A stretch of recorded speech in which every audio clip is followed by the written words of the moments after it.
दिसंबर में दोपहर लगभग 1:30 से 2 बजे का वक्त है कि प्राइम मिनिस्टर ऑफिस से बेल बजाई जाती है।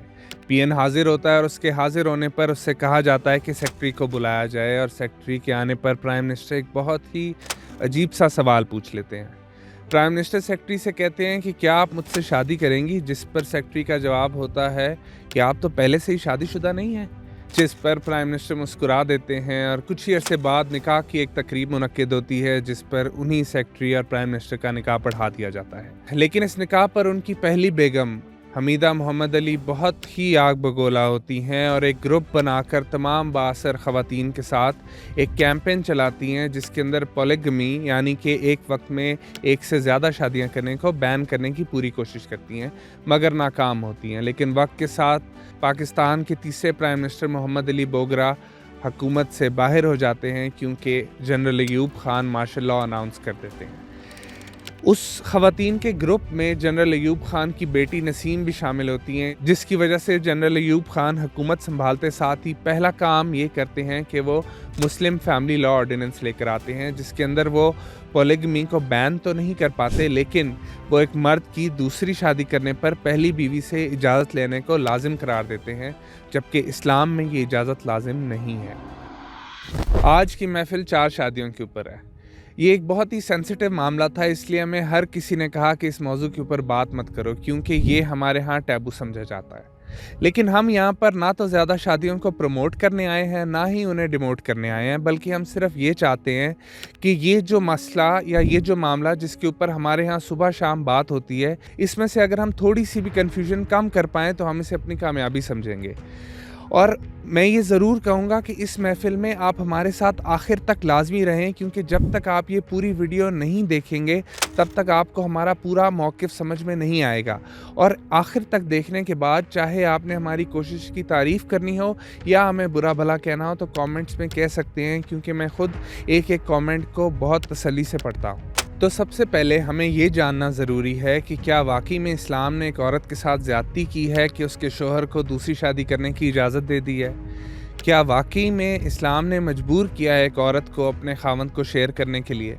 क्या आपको इस बात का पता है कि इस्लाम वो वाहिद रिलीजन है जो औरत को एक ऐसा शरई और कानूनी हक़ देता है जिससे वो अपने खावंद को दूसरी शादी करने से रोक सकती है? अगर वो चाहे तो उसका खावंद चाह कर भी दूसरी शादी नहीं कर सकता। इस पर हम आगे अभी बात करेंगे। उससे पहले मैं ये बात ज़रूर शेयर करना चाहता हूँ कि इस्लाम वो वाहिद रिलीजन है या कुरान वो वाहिद रिलीजियस स्क्रिप्चर है जिसके अंदर एक पर इत्तफाक करो का वर्ड आया है कि मैरी ओनली वन। रामायण के मुताबिक श्री राम के बाप की 3 बीवियां थीं।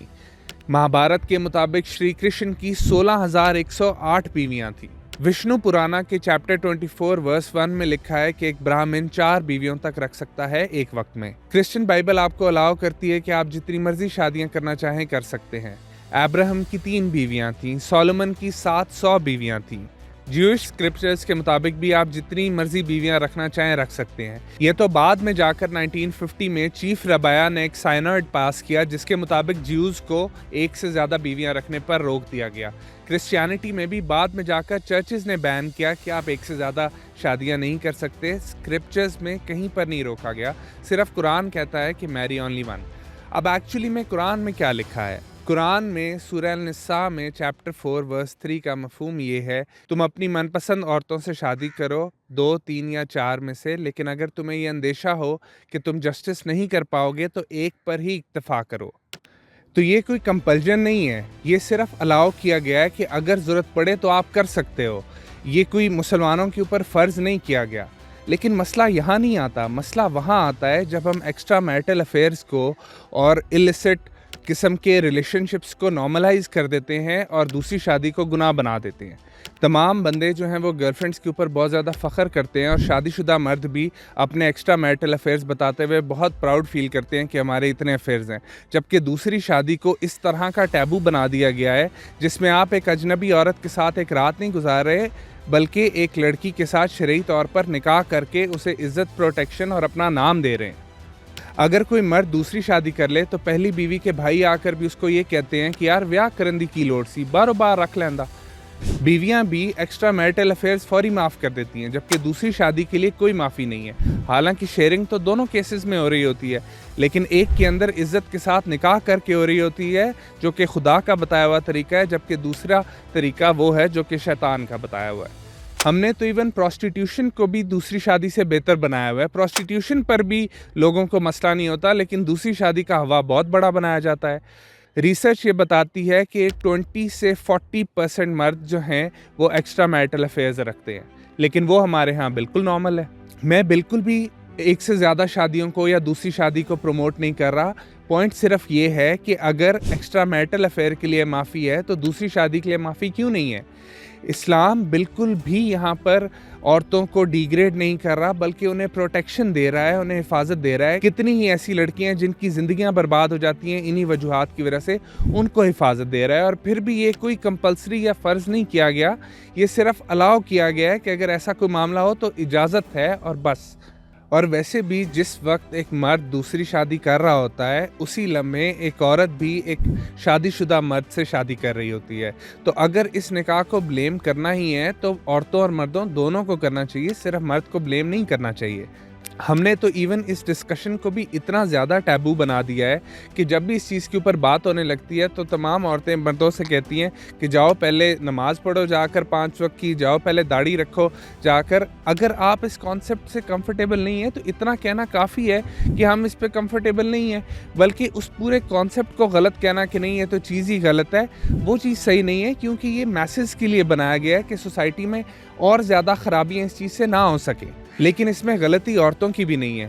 مردوں نے کبھی کوئی اچھی اگزامپل سیٹ ہی نہیں کی۔ جب بھی دوسری شادی کی ہے وہ اتنے برے طریقوں سے کی ہے اور اتنے زیادہ برے نتائج اس کے نکلے ہیں کہ عورتیں ویسے ہی ڈر گئی ہیں۔ ایک تو پہلے ہی عورتوں کو یہ دوسری شادی ایک فرض کی طرح سے دکھایا جاتا ہے کہ بندوں پر شاید فرض ہے دوسری شادی کرنا، تو وہ اسی چیز سے پہلے ہی ڈر گئی ہیں۔ اور پھر جب مرد دوسری شادی کرتا ہے تو وہ انصاف بھی نہیں کر پاتا، جبکہ صاف صاف لکھا گیا ہے کہ اگر تمہیں اندیشہ ہو کہ تم انصاف نہیں کر پاؤ گے تو ایک پر ہی اکتفا کرو۔ جبکہ آدمی کیا کرتے ہیں آج کل، جیسے ہی انہیں کوئی زیادہ پیاری لڑکی ملتی ہے تو اس سے شادی کر لیتے ہیں اور اس کے بعد پہلی بیوی کو بھول ہی جاتے ہیں۔ سارا ٹائم سارا پیسہ صرف دوسری بیوی کے اوپر لگ رہا ہے۔ پہلی بیچاری وقت کے لیے ترس گئی ہے، تنگ دستی میں اسے چھوڑا ہوا ہے، نہ اس کے بعد پیسے ہیں نہ وہ بچوں کو پال پا رہی ہے۔ ایسی ایگزامپلس کے بعد کون عورت اپنے خاوند کو دوسری شادی کی اجازت دینا چاہے گی؟ پھر ماں باپ بھی اپنی بیٹیوں کی زبردستی شادی کروا دیتے ہیں ایسے مردوں سے جو کہ پہلے سے ہی شادی شدہ ہوں، جبکہ اسلام کے اندر زبردستی کی کروائی ہوئی شادی کی قطعاً کوئی جگہ نہیں ہے۔ قرآن اور حدیث میں ریفرنسز کے ڈھیر لگے ہوئے ہیں۔ کئی دفعہ رسول پاک صلی اللہ علیہ وسلم نے اس طرح کی شادیوں کو ختم کروا دیا جو کہ زبردستی کروائی گئی ہوں، اور یہ سب 1400 سال پہلے ہوتا تھا، جبکہ ہم آج بھی زبردستی کی شادیاں کرواتے ہیں۔ ہمارے ہاں اولاد نہ ہونے کو سب سے بڑا ریزن بنایا جاتا ہے دوسری شادی کے لیے، اور اس مسئلے میں عورتیں بھی بہت زیادہ کمفرٹیبل ہوتی ہیں کہ چلو ٹھیک ہے میں اسے اولاد نہیں دے پائی تو پھر یہ دوسری شادی کر بھی رہا ہے تو اس میں کوئی مسئلہ نہیں ہے۔ جبکہ اگر آپ خود نامرد ہوں اور آپ کی بیگم آپ کو چھوڑ کر جائے اور دوسری شادی کر لے اولاد کے لیے تو آپ کو کیسا لگے گا؟ اور ان کو یہ بھی نہیں پتا ہوتا کہ مسئلہ ان کے اپنے اندر ہے یا پھر بیوی کے اندر ہے، اور ٹیسٹ کروانا تو ویسے ہی ان کی شان کے خلاف ہوتا ہے۔ تو اگر آپ کی اولاد نہیں ہو رہی تو آپ بچہ اڈاپٹ کر لو۔ آپ کون سی کوئی ڈائناسور کی آخری پیڑھی ہو کہ اگر آپ کا بچہ نہ ہوا تو دنیا ڈائناسور نہیں دیکھ پائے گی؟ ہمارے ہاں تو بیٹا نہ ہونے پر بھی دوسری شادی کر لیتے ہیں، جبکہ سائنٹیفکلی یہ پروون ہے کہ جینڈر جو ہے وہ مرد کی وجہ سے ہوتا ہے، عورت کی وجہ سے نہیں ہوتا۔ تو ہم نے جو شروع میں بات کی تھی کہ اسلام عورت کو ایک ایسا حق دیتا ہے جس پہ وہ چاہے تو اپنے خاوند کو دوسری شادی کرنے پر شرعی اور قانونی دونوں طرح سے روک سکتی ہے، اور وہ حق ہے نکاح نامہ۔ اگر آپ نکاح نامے کے اندر ایک کلاز ایڈ کروا دیں کہ آپ کا خاوند چاہ کر بھی دوسری شادی نہ کرے تو نہ وہ شرعی طور پر نہ ہی قانونی طور پر دوسری شادی کر سکتا ہے، تو نہ اسے اسلام اجازت دیتا ہے اور نہ ہی قانون اجازت دے گا اس کلاز کے ڈلنے کے بعد۔ تو اسلام دونوں جینڈرز میں سے کسی بھی جینڈر کے ساتھ کہیں پر زیادتی نہیں کر رہا، بلکہ وہ دونوں کو الاؤ کرتا ہے کہ آپ جس طرح سے اپنی لائف گزارنے میں کمفرٹیبل ہوں اس طرح کے اپنے حقوق استعمال کریں اور اپنی زندگی جئیں۔